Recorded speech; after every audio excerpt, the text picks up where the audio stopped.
Libertarianism is the view that all people have the right to live their own lives as they choose, so long as they respect the equal rights of others. As long as I've known what the word libertarian meant, I've considered myself a libertarian. People like Adam Smith, John Locke, all the way back to the Enlightenment, they tend to believe in a very simple set of things. I've been involved in promotion of the ideas of liberty or libertarianism for a long, long time, since I was in high school. What really captivated me was, one, opposition to dictatorship, and there were more dictatorships around the world then.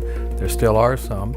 And then second, when I was introduced to economics, the best system I thought for organizing people was to let them organize their own lives within a common framework of the rule of law, rather than having a master plan for society. Round one. Okay, what exactly did you teach my daughter? Oh, you must be Mrs. Burkus. Lauren was supposed to do a paper on why government matters. This is what she wrote. It doesn't. Well said. Is this a joke? No, ma'am. I legitimately believe that. I'm a libertarian. Oh, that's nice. Ever feel like sometimes all the rules we live by, well, they just don't make sense? Yeah. Like, just maybe, there's a completely different way to look at how society could actually work. Yeah, I know exactly what you mean. Well, that's what we're going to explore today. We're diving headfirst into the world of libertarianism. It's a fascinating philosophy, that's for sure. It digs deep, you know? It gets right down to those fundamental rights, the very core of what it means to be an individual, and those questions about how we protect those rights. Protect them from what, though? Well, think about it. Government overreach, for one. That's a big one for libertarians. I see. So to help us navigate this deep dive, we're turning to a guide, a roadmap of sorts. We're cracking open The Libertarian Mind by David Boaz. A classic. It is. This book, it really breaks down the core principles of libertarianism, right? Those big ideas like individual liberty, free markets, and limited government. And it all starts with this idea of self-ownership. See, libertarians, they believe that every person, every single one of us, is born with inherent rights. These rights, they exist before any government is even a thing. So you're saying it's not about being given rights? Nope. It's recognizing the rights you've always had. Interesting. It's a powerful concept. So if I understand correctly, we're born with these rights. They're not like up for debate or negotiation. Exactly. Boaz, he draws a lot from thinkers like John Locke, emphasizes those rights, you know, to life, liberty, and property as the absolute cornerstones of a free society. That brings up something for me. What about personal responsibility? If we have all this freedom, this emphasis on individual rights, does that also mean we're totally on the hook for whatever we do, our choices, their consequences? 100%. You hit the nail on the head. Really? In the world of libertarianism, freedom and responsibility, they're inseparable. They're two sides of the same coin. You've got the freedom to make choices, any choices you want, but you also got to own the consequences that come with them. There's real weight to that idea. It's making me think about the whole limited government thing. If individuals are expected to own their choices, own the good and the bad, then maybe, just maybe, there's less need for the government to step in and manage everything, right? That's a big part of it. Libertarians see the government's primary role, their core function, as protecting individual rights, not telling people how they should live or how they should do business. They're all about a smaller, less intrusive state. Less is more, in a way. Exactly. Maximize freedom by minimizing control. That's the thinking. Okay, I'm following you. So it's all about maximizing that individual freedom by keeping the government's reins pretty loose. But how does that actually work out there in the real world? A complex society where things aren't always so simple. Right. What about things like poverty? People not having access to healthcare. Would we really not need any kind of safety net, any social programs at all? That's where things get interesting. This is where the idea of spontaneous order comes in. It's a fascinating concept, really. Spontaneous order. Yeah, it's been championed by folks like Hayek. He's a big name in libertarian circles. The idea is that individual actions, driven by self-interest, but operating within a free market, those actions actually create a more efficient, even a more innovative society than one that's being controlled from the top down, from some central authority. Think about it. So what you're saying is that people, if they're just left to do their thing, They'll figure out ways to help each other, solve problems, all without needing some big government program to dictate everything. Exactly. Libertarians, they really believe in the power of private charity, voluntary cooperation, all that. Boaz makes the case that these are more effective, even morally superior to government-run welfare programs. He argues that government programs often they create dependency, people become reliant, they discourage work and end up being less efficient, less compassionate than solutions that come directly from individuals and communities themselves. It's a different way of looking at things for sure. Challenges a lot of the assumptions we have about what the government's supposed to do, its role in society. Right. So let's shift gears a little. Let's talk economics. I mean, we're often taught that the government plays this crucial role, right? Regulating the economy, making sure things are fair. How do libertarians approach these economic issues? What's their take?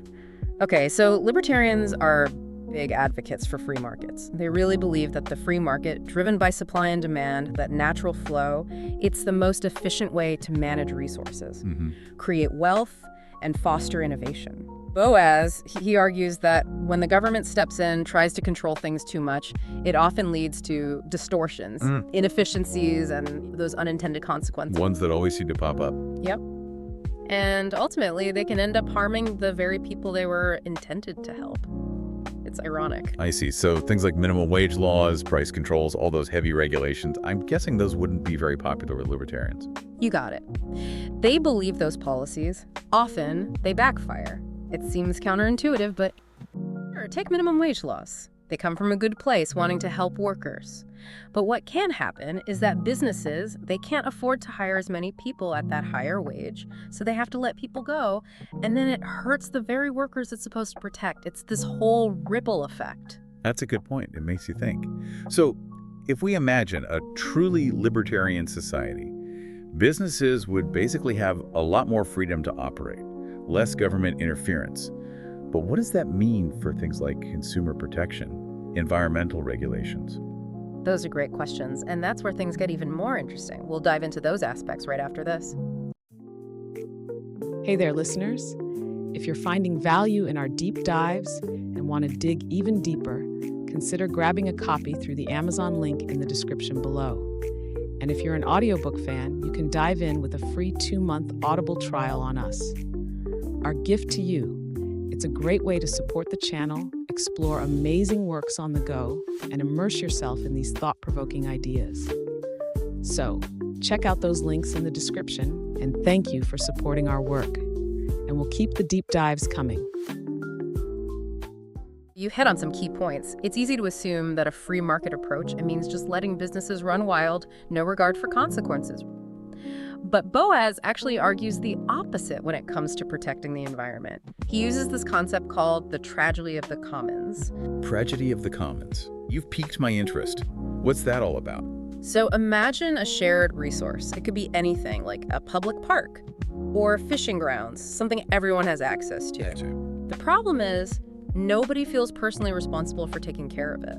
Oh, I see. Everyone's just taking what they can, figuring, well, someone else will look after it. So it's collective irresponsibility, leading to what the resource gets depleted, ruined. Exactly. And Boaz says that when something's privately owned, well, the owner, they have a reason to preserve it, to protect its value. Because they benefit directly. Yeah, they'll actually take care of it. So apply that to the environment. Libertarians might say, hey, let's have private ownership of natural resources. And that would actually lead to better protection. It's one approach they propose, for sure. The idea is property rights create accountability. They create incentives for conservation. If someone owns a forest, they're going to manage it sustainably, right? Makes sense. They want to keep reaping the benefits. Exactly. It's in their best interest. That's pretty interesting. But what about essential services, like healthcare and education? I can see how this free market approach might work in some industries, but those seem different. How so?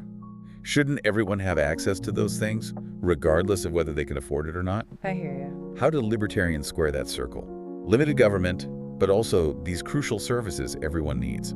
It's a good question. And libertarians definitely recognize the importance of healthcare and education. Okay. But they believe market-based solutions will actually work better than government-run systems.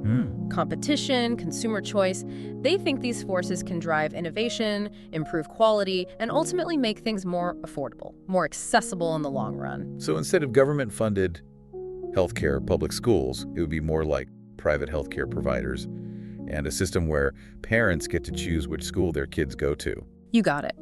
They believe competition among providers would drive down costs, would lead to better quality overall. Boaz is pretty critical of too much regulation in healthcare, you know. What does he say? He argues it restricts access and makes everything way more expensive. So the libertarian view is, let the free market do its thing, even with healthcare and education. That's a pretty big departure from how a lot of people think about those things. It is.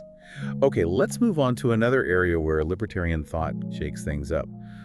Money, finance. Have you ever heard of Murray Rothbard? The name rings a bell. Yeah. But I can't say I'm super familiar with his work. Well, how does Rothbard fit into all of this? Why is he relevant to our libertarian deep dive? So Rothbard, he was a huge figure in the libertarian movement, known for some pretty radical views, especially when it comes to the state, particularly his views on money. Oh, tell me more about that. He believed that money should be completely free from government control. Wow. It should emerge naturally from the market, not imposed by any central authority. That's a pretty direct challenge to our current financial system, wouldn't you say? Absolutely. I mean, we're so used to central banks calling the shots, governments issuing currency. Right, it's just how things work. Or so we think. Right. But Rothbard, he was deeply skeptical of institutions like the Federal Reserve. Yeah. He thought fiat currency, that's money that's not backed by a tangible commodity like gold, you know. Yeah. He thought it was inherently unstable and open to manipulation by the government. So what did he propose as an alternative? What did he want to see instead? Well, he envisioned a system where money would evolve organically from the free market. Okay. Individuals, businesses, they'd choose which currencies to use based on their own needs, their own preferences. Interesting. And that's where cryptocurrency comes in. Yes, cryptocurrency, especially Bitcoin. Everyone's talking about it. I've got to admit, though, I don't fully grasp how it connects to libertarian ideas. Well, cryptocurrencies, especially the decentralized ones like Bitcoin, they really embody a lot of what Rothbard was talking about. I see. They offer an alternative to government-issued money. Individuals can transact directly with each other. They don't need banks. They don't need governments involved. So it's kind of like a digital version of a free market for money? That's a great way to put it. It's a development that excites a lot of libertarians, but it also makes them a little nervous. Because on one hand, it's this powerful tool for individuals. They can take control of their finances, right, bypass government control. But on the other hand, there's always the worry that governments might try to step in, regulate it, even try to co-opt cryptocurrencies that would stifle their potential to really disrupt the system. It's like this tug of war. Individual freedom versus centralized control, but playing out in the digital realm. Exactly. And it just shows how relevant these libertarian ideas are, even today, even with all this new technology. It really does. So we've talked about a lot of specific issues, but zooming out a bit, what's the overall libertarian stance on the size and scope of government? What do they see as the ideal role for the government in society? Both Boaz and Rothbard, they were really concerned about the growing size and power of the state.